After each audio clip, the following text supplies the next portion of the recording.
Hi friends, ಎಲ್ರಿಗೂ ನಮಸ್ಕಾರ. ಎಲ್ಲರೂ ಹೇಗಿದ್ದೀರಾ? ನಾನು ಇವತ್ತಿನ ವ್ಲಾಗು ಬೆಳಗ್ಗೆನೇ ಮನೆ ಮುಂದೆ ಸಗಣಿಯಿಂದ ಸಾರಿಸೋದ್ರಿಂದ ಶುರು ಮಾಡಿದ್ದೀನಿ. ನೋಡಿ, ಈ ಥರ ನಾನು ಸಾರಿಸ್ತಾ ಇದ್ದರೆ ಖುಷ್ವಿತನೂ ಆಗಲೇ ಬಂದ್ಬಿಟ್ಲು ನಾನು ಹೆಲ್ಪ್ ಮಾಡ್ತೀನಿ ಅಂತ. ಅವಳೇನು ಮಾಡದೆ ಸುಮ್ಮನೆ ಇರೋದೇ ನನಗೆ ದೊಡ್ಡ ಹೆಲ್ಪ್ ಮಾಡ್ದಂಗೆ ಆಗುತ್ತೆ. ಮನೆ ಮುಂದೆ ಈ ಥರ ಸಗಣಿಯಿಂದ ಸಾರಿಸೋದ್ರಿಂದ ನಮಗೆ ಗೊತ್ತಿಲ್ಲದಿರೋ ಹಾಗೆ ಎಷ್ಟೊಂದು ಬ್ಯಾಕ್ಟೀರಿಯಾ ಮನೆ ಒಳಗಡೆ ಬರೋದಿಲ್ವಂತೆ. ಸೈಂಟಿಫಿಕ್ಕಾಗಿ ಕೂಡ ಇದರಿಂದ ಯೂಸಸ್ ಇದ್ದಾವೆ ಅಂತ ಹೇಳ್ತಾರೆ. ಸಿಟಿಲಿರೋರ್ಗಂತೂ ಈ ಥರ ಮನೆ ಮುಂದೆ ಸಗಣಿಯಿಂದ ಸಾರಿಸೋಕ್ಕಂತೂ ಆಗೋದಿಲ್ಲ. ಈ ಥರ ಸಗಣಿಯಿಂದ ಸಾರಿಸ್ಬಿಟ್ಟು ರಂಗೋಲಿ ಹಾಕಿದ್ರೆ ನೋಡೋಕ್ಕೆ ತುಂಬ ಚೆನ್ನಾಗಿ ಕಾಣಿಸುತ್ತೆ. ಖುಷ್ವಿತನೂ ಆಗಲೇ ಎದ್ದಿದ್ದಾಳೆ.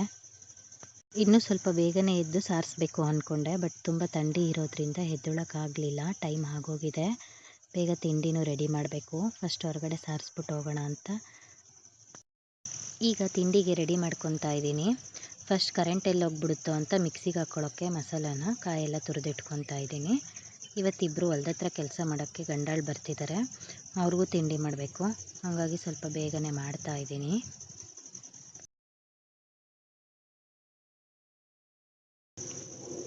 ತೋಟದಿಂದ ಸ್ವಲ್ಪ ಹಸಿ ಅಳಸಂದೆಕಾಯಿ ತಂದಿದ್ವಿ, ಅದನ್ನೆಲ್ಲ ಹಾಕ್ಬಿಟ್ಟು ಪಲಾವ್ ಮಾಡೋಣ ಅಂತ ರೆಡಿ ಮಾಡ್ಕೊತಾ ಇದ್ದೀನಿ. ಮನೇಲಿ ಇನ್ನೊಬ್ಬರು ಹೆಲ್ಪ್ ಮಾಡಿಕೊಡೋರಿದ್ದರೆ ಚೆನ್ನಾಗಿರುತ್ತೆ. ಅಡುಗೆ ಕೆಲಸ ಬೇಗ ಮುಗಿಯುತ್ತೆ. ನಮ್ಮ ಮನೇಲಿ ಹೆಲ್ಪ್ ಮಾಡಿಕೊಡೋಳು ಅಂದರೆ ಖುಷ್ವಿತನೇ. ನೋಡ್ರಿ, ಆ ಕಡೆದು ಈ ಕಡೆ ಎತ್ತಿಡ್ತಿರ್ತಾಳೆ, ಈ ಕಡೆದು ಆ ಕಡೆ ಎತ್ತಿಡ್ತಿರ್ತಾಳೆ.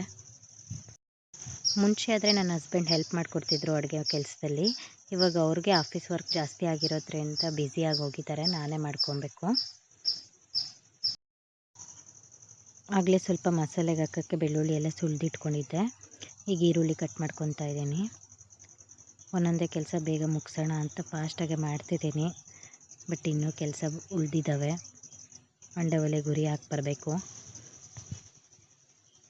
ಪವರ್ ಹೋಗೋಕ್ಕೂ ಮುಂಚೆ ಫಸ್ಟ್ ಮಸಾಲ ರೆಡಿ ಮಾಡ್ಕೊಳ್ಳೋಣ ಅಂತ ಕಾಯಿ, ಕೊತ್ತಂಬರಿ ಸೊಪ್ಪು, ಸ್ವಲ್ಪ ಹಸಿಮೆಣ್ಸಿನ್ಕಾಯಿ ಎಲ್ಲ ಹಾಕಿ ಮಿಕ್ಸಿ ಮಾಡ್ಕೊಂಡಿದ್ದೀನಿ.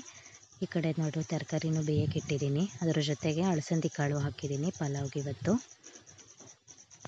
ಮಸಾಲೆ ಎಲ್ಲ ತರಕಾರಿಗೆ ಚೆನ್ನಾಗಿ ಇಟ್ಕೊಂಡಿದೆ. ಇವಾಗ ಲಿಡ್ ಕ್ಲೋಸ್ ಮಾಡೋಕ್ಕೂ ಮುಂಚೆ ಸ್ವಲ್ಪ ಕಾಯಿ ತುರಿ ಹಾಕಿ ಮಿಕ್ಸ್ ಮಾಡ್ತೀನಿ. ಚೆನ್ನಾಗಿರುತ್ತೆ ಟೇಸ್ಟು. ನೋಡಿ, ಕುಕ್ಕರ್ ಕೂಗಿದೆ, ಆಫ್ ಮಾಡಿದ್ದೀನಿ. ಇನ್ನು ಖುಷ್ವಿತಾಗಿ ರೆಡಿ ಮಾಡಬೇಕು. ಅವಳಿಗೆ ರೆಡಿ ಮಾಡಬೇಕಂದ್ರೆ ಸರ್ಕಸ್ ಮಾಡ್ದಂಗೆ ಆಗುತ್ತೆ ನನಗಂತೂ. ದಿನ ಬಟ್ಟೆ ಇಡ್ಸ್ಕೊಳ್ಳೋದಕ್ಕೇ ಆ ಕಡೆ ಈ ಕಡೆ ತಾರಾಡ್ತಿರ್ತಾಳೆ. ಎಳ್ಕೊಂಬಂದು ಕುಂಡ್ರಿಸ್ಕೊಬೇಕು. ಬರೀ ಕೆನ್ನೆಗೆ ಇಟ್ಟರೆ ಸಾಕಾಗಲ್ಲ. ಒಂದು ಕಾಲ್ಗೆ ಇಡ್ತಿದ್ದೆ ಚಿಕ್ಕವಳಿದ್ದಾಗ, ಇವಾಗ 2 ಕಾಲ್ಗೂ ಇಡಬೇಕಂತೆ ಅವಳಿಗೆ. ಅದು ಚೆಕ್ ಮಾಡ್ಕೊತಾಳೆ ಇಟ್ಟಿದ್ದಾಳೋ ಇಲ್ವೋ ಅಮ್ಮ ಅಂತ ಒಂದ್ಸರಿ. ಮುಂಚೆ ಆದರೆ ಅಂಗನವಾಡಿಗೆ ಹೋಗೋಕ್ಕೆ ಹಠ ಮಾಡ್ತಿದ್ಲು, ಇವಾಗ ಏನಿಲ್ಲ. ನನಗೆ ಅಲ್ಲಿ ಹೋಗಿದ ತಕ್ಷಣ ಬಾಯಿ ಮಾಡಿ ಕಳಿಸ್ತಾಳೆ, ನಿನ್ನ ಮನೆಗೆ ಹೋಗಿ ಮಮ್ಮಿ ಅಂತ.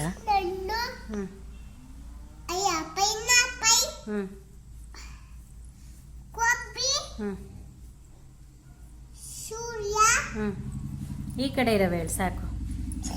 ಇದೇನಿದು?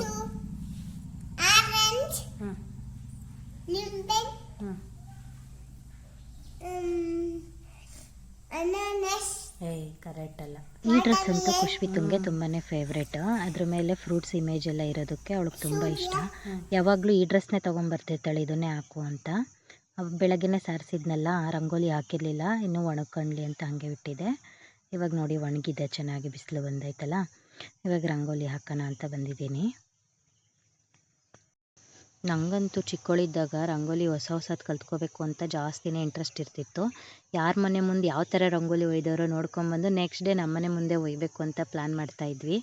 ಆಮೇಲೆ ರಂಗೋಲಿದೆ ಕ್ಯಾಲೆಂಡರ್ ಬರೋದಲ್ಲ, ಅವಾಗೆಲ್ಲ ಹೊಸ ವರ್ಷ ಬಂತು ಅಂದರೆ ರಂಗೋಲಿ ಇರೋ ಕ್ಯಾಲೆಂಡರ್ನೇ ಪ್ರಿಫರ್ ಮಾಡ್ತಿದ್ವಿ ತೊಗೊಳಕ್ಕೆ.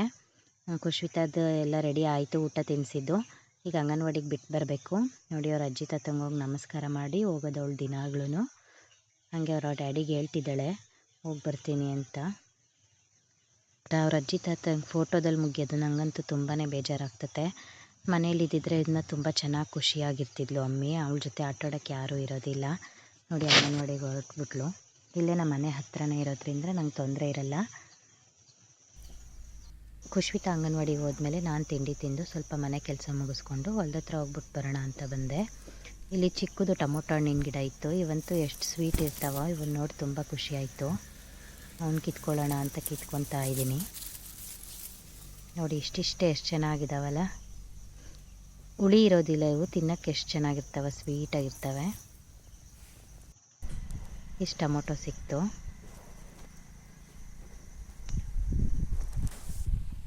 ನಾನಿವತ್ತು ಹೊಲ್ದ ಹತ್ರ ಬಂದು ಔಡ್ಲಕಾಯಿ, ಅದೇ ಅಳ್ಕಾಯಿ ಅಂತಾರಲ್ಲ, ಅದನ್ನು ಕಿತ್ಕೊಂಡು ಹೋಗೋಣ ಅಂತ ಬಂದಿದ್ದು. ಯಾವಾಗಲೂ ನಾನು ನಮ್ಮ ಬಾಳೆ ಗಿಡದ ಹತ್ರ ಇರುವಂಥ ಔಡ್ಲು ಗಿಡದಲ್ಲೇ ಕಿತ್ಕೊಂಡು ಹೋಗ್ತಿದ್ದೆ. ಈ ಕಡೆ ಇನ್ನೊಂದು ಹೊಲ ಇತ್ತು, ಅದ್ರ ಹತ್ರ ಏನು ಜಾಸ್ತಿ ಬಿಟ್ಟಿರಲಿಲ್ಲ ಅಂತ ಕಿತ್ಕೊಂಡು ಹೋಗ್ತಿರ್ಲಿಲ್ಲ. ಬಟ್ ಇವತ್ತು ನೋಡೋಣ ಅಂತ ಬಂದೆ, ಅಳ್ಕಾಯಿ ಕಿತ್ಕೊಳ್ಳೋಣ ಅಂತ. ಬಟ್ ಇಲ್ಲಿ ಸಪೋಟ ಗಿಡದಲ್ಲಿ ನೋಡ್ರಿ ಎಷ್ಟೊಂದು ಸಪೋಟ ಬಿಟ್ಟೈತೆ. ನಾನು ನೋಡೇ ಇರಲಿಲ್ಲ, ಜಾಸ್ತಿ ಸಪೋಟ ಹಣ್ಣು ಬಿಟ್ಟಿದ್ವು. ಬಟ್ ಎಲ್ಲ ಇನ್ನೂ ಚಿಕ್ಕ ಚಿಕ್ಕಗಿದ್ವು. ಅವು ದೊಡ್ಡವಾಗೋವರೆಗೂ ಕರಡಿ ಬಿಡಲ್ಲ. ನಮ್ಮ ಹೊಲ್ದ ಹತ್ರ ಬಂದು ಗುಟ್ಟೆ ಹತ್ರ ಇರೋದ್ರಿಂದ ಕರಡಿ ಕಾಟ ಜಾಸ್ತಿನೇ ಇರುತ್ತೆ. ಇವು ಇನ್ನೊಂದು ಸ್ವಲ್ಪ ಸೈಜ್ ದಪ್ಪ ಆದರೆ ನಮ್ಮ ಮನೆಯವ್ರನ್ನ ಕರ್ಕೊಂಬಂದು ಕಿತ್ಕೊಂಡು ಹೋಗೋಣ ಅಂದ್ಕೊಂಡೆ. ಅಲ್ಲಿವರೆಗೂ ಬಿಡ್ತಾವೋ ಇಲ್ವೋ ಕರಡಿ ನೋಡಬೇಕು. ನೋಡಿ ಎಷ್ಟು ಕಾಯಿ ಬಿಟ್ಟಿದೆ ಅಲ್ಲ, ಎಲೆಗೊಂದು ಕಾಯಿ ಅಂತಾರಲ್ಲ ಹಂಗೆ ಬಿಟ್ಟೈತೆ ಸಪೋಟ. ಕರಡಿ ಏನಾದರೂ ಬಂತು ಅಂದರೆ ಅದು ತಿನ್ನೋದು ಸ್ವಲ್ಪನೇ ಆಗಲಿ ಎಲ್ಲ ಕೊಂಬೆಗಳೆಲ್ಲ ಮುರಿದಾಕ್ಬಿಟ್ಟು ಹೋಗ್ಬಿಡುತ್ತೆ. ಹಾಗಾಗಿ ವೇಸ್ಟ್ ಆಗ್ತವೆ. ಸಪೋಟ ಬಂದು ಬೇರೆ ಹಣ್ಣಿನ ಥರ ಅಲ್ಲ, ಮುಂಚೆನೇ ಕಿತ್ಕೊಂಡು ಹೋಗಿ ಇಕ್ಕಿದ್ರೆ ಅವು ಚೆನ್ನಾಗಿ ಹಣ್ಣಾಗಲ್ಲ. ಸ್ವಲ್ಪ ದಪ್ಪ ಇರೋವು ಮತ್ತು ಪಾಕಕ್ಕೆ ಬಂದಿರೋ ಕಿತ್ತರೆ ಯೂಸ್ ಇರುತ್ತೆ ಕಿತ್ಕೊಂಡು ಹೋಗಿದ್ದಕ್ಕೂ. ನೋಡಿ ಎಷ್ಟೊಂದು ಕಾಯಿ ಬಿಟ್ಟಿದೆ ಅಲ್ಲ. ನನಗಂತೂ ನೋಡಿ ಫುಲ್ ಶಾಕು ಮತ್ತು ಖುಷಿ ಎರಡೂ ಆಯ್ತಪ್ಪ, ಇಷ್ಟೊಂದು ಸಪೋಟನ ಅಂತ. ಆದರೂ ನನ್ನ ಮನಸ್ಸು ತಡಿಲಿಲ್ಲ, ಒಂದೆರಡಾದರೂ ಕಿತ್ಕೊಂಡೋಗಿ ಟೆಸ್ಟ್ ಮಾಡೋಣ ಹಣ್ಣಾಗ್ತವೇನೋ ಅಂತ ಕೇಳ್ತಾ ಇದ್ದೀನಿ. ಅದರಿಂದ ಹಾಲೆಲ್ಲ ಬರ್ತಾಯಿತ್ತು. ಕ್ಯಾಮ್ರಾದಲ್ಲಿ ತೋರಿಸ್ಕೊಂಡು ಸಪೋಟ ಕೀಳಕ್ಕೆ ಸ್ವಲ್ಪ ಕಷ್ಟನೇ ಆಗ್ತಿತ್ತು. ನನ್ನ ಕೈಗೆ ಇಟ್ಕೊ ಮಾತ್ರ ಸ್ವಲ್ಪ ಕಿತ್ತಿಟ್ಕೊಂಡೆ. ಇನ್ನೊಂದು ದಿನ ಪ್ರಸನ್ನವ್ರನ್ನ ಕರ್ಕೊಂಬಂದು ಸ್ವಲ್ಪ ಜಾಸ್ತಿನೇ ಕಿತ್ಕೊಂಡು ಹೋಗೋಣ ಅಂತ ಪ್ಲ್ಯಾನ್ ಮಾಡಿದ್ದೀನಿ. ಬಟ್ ಗೊತ್ತಿಲ್ಲ ಅಲ್ಲಿವರೆಗೂ ಕರಡಿ ಬಿಡುತ್ತಾ ಇಲ್ವಾ ಅಂತ. ನೋಡಿ ಎಷ್ಟು ಚೆನ್ನಾಗಿ ಬಿಟ್ಟಿದ್ದಾವಲ್ಲ. ಹೋದ ವರ್ಷವೂ ಬಿಟ್ಟಿತ್ತು, ಬಟ್ ಇಷ್ಟೊಂದು ಕಾಯಿ ಬಿಟ್ಟಿರಲಿಲ್ಲ ಈ ಗಿಡ. ನನಗಂತೂ ತುಂಬಾ ಖುಷಿ ಆಯ್ತು ಇವನ್ನ ನೋಡಿ. ಈಗ ತೋಟದ ಹತ್ರದಿಂದ ಮನೆಗೆ ಬಂದೆ. ಎಲ್ಲ ಒಂದೇ ಬ್ಯಾಗಲ್ಲಿ ಕಿತ್ಕೊಂಬಂದಿದ್ದೆ. ಸಪೋಟ, ಅಳ್ಕಾಯಿ ಮತ್ತು ಅಳಸಂದಿಕಾಯಿ, ಒಂದಷ್ಟು ಅಡಿಕೆಕಾಯಿ ಎಲ್ಲ ಬಿದ್ದಿರೋದು ಹಾಯ್ಕೊಂಬಂದಿದ್ದೆ. ಇವಾಗೆಲ್ಲ ಸಪ್ರೇಟ್ ಮಾಡಿದೆ. ನೋಡಿ ಎಷ್ಟೊಂದು ಸಪೋಟ, ಅಳ್ಕಾಯಿ ಎಲ್ಲ. ಈ ಥರ ಅಳ್ಕಾಯಿ ಕಿತ್ಕೊಂಬಂದಿರೋದನ್ನ ಒಣಗಾಕ್ಬಿಡ್ತೀನಿ. ಚೆನ್ನಾಗಿ ಬಿಸಿಲಲ್ಲಿ ಒಣಗಿದಾದ್ಮೇಲೆ ಈ ಥರ ಅವೇ ಸಿಡ್ದೋಗ್ತಾವಳ್ಳು. ಸಿಡಿದ್ಮೇಲೆ ಕೇರ್ಕೊಳಕ್ಕೆ ಬರಲಿಲ್ಲ ಅಂದರೆ ಆಯ್ಕೊತೀನಿ, ಇಲ್ಲಾಂದರೆ ನಮ್ಮ ದೊಡ್ಡತ್ತೆ ಯಾರಾದರೂ ಹೆಲ್ಪ್ ಮಾಡ್ತಾರೆ, ಕೇರ್ ಕೊಡ್ತಾರೆ. ನೋಡಿ ಹಂಟಿಗೆ ಒಣಗಿಕ್ಕಿರೋದೆಲ್ಲ ಎತ್ತಿಡ್ತಾ ಇದ್ದೀನಿ. ದಿನ ಬೆಳಗ್ಗೆ ಎದ್ದರೆ ನನಗೆ ಒಣಗಾಕೋದು ಮತ್ತು ಸಂಜೆ ಎತ್ತಿಡೋದಿದೆ ಕೆಲಸ ಆಗಿಬಿಡುತ್ತೆ. ನೋಡಿ 5:30 ಆಗೋಯ್ತು ಟೈಮ್ ಆಗಲೇ. ಖುಷ್ವಿತಾ ಇನ್ನೂ ಮಲಗಿದ್ಲು. ಖುಷ್ವಿತಾ ಎದ್ದೋಳಷ್ಟರಲ್ಲಿ ಹಾಲು ಕಾಯಿಸಿಡೋಣ ಅಂತ ಬಂದೆ. ಹಾಗೆ ನನಗೂ ಬ್ಲೂ ಟೀ ರೆಡಿ ಮಾಡ್ಕೊತಾ ಇದ್ದೀನಿ. ಖುಷ್ವಿತಾಗೆ ಹಾಲು ಕಾಯಿಸಿಟ್ಟಿಕ್ತೀನಿ. ಹಾಗೆ ಸ್ವಲ್ಪ ಟೀನೂ ಕಾಯಿಸ್ತಾ ಇದ್ದೀನಿ. ಯಾರ್ಯಾರಿಗೆ ಏನೇನು ಬೇಕೋ ಅದೆಲ್ಲ ರೆಡಿ ಮಾಡಿಕೊಡೋದ್ರಲ್ಲಿ ಹೆಣ್ಮಕ್ಳಿಗೆ ಎಷ್ಟೊಂದು ಖುಷಿ ಇರುತ್ತೋ ಅಲ್ವಾ.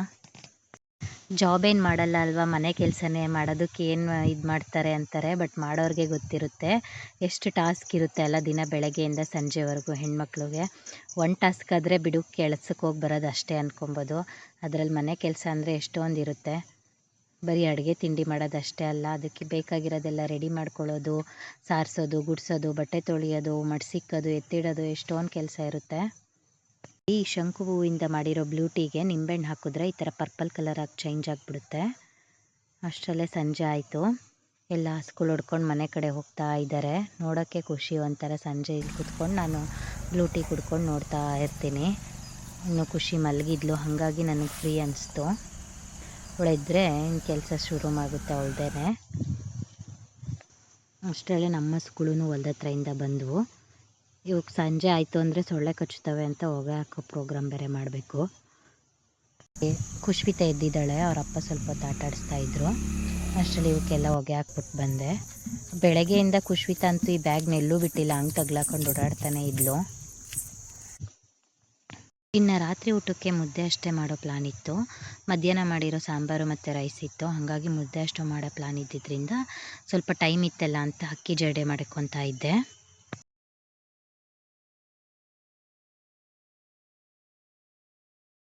ನಾನು ದೊಡ್ಡ ಅಕ್ಕಿನ ಜರಡೆ ಅಷ್ಟೇ ಮಾಡ್ಕೊತೀನಿ. ಕೆಳಗಡೆ ಬರೋವಂಥ ನುಚ್ಚಕ್ಕಿನೆಲ್ಲ ಕ್ಲೀನ್ ಮಾಡೋಕ್ಕೆ ಬರೋದಿಲ್ಲ ನೀಟಾಗಿ. ಹಾಗಾಗಿ ಅವನ್ನೇನು ಮಾಡ್ತೀನಿ ಅಂದರೆ 2-3 ಸತಿ ನೀರಲ್ಲಿ ಚೆನ್ನಾಗಿ ತೊಳೆದ್ಬಿಟ್ಟು ಒಣಗಾಕ್ಬಿಡ್ತೀನಿ. ಆಮೇಲೆ ನಮ್ಮ ದೊಡ್ಡತ್ತೆ ಯಾವಾಗಾದರೂ ಫ್ರೀ ಇದ್ದಾಗ ಅವ್ರ ಹತ್ರ ಕೇರಿಸ್ಕೊಂಬಿಟ್ಟು ರವೆ ಅಥವಾ ಹಸಿಟ್ಟು ಹಾಕಿಸ್ಕೊಂಡು ಬರ್ತೀನಿ.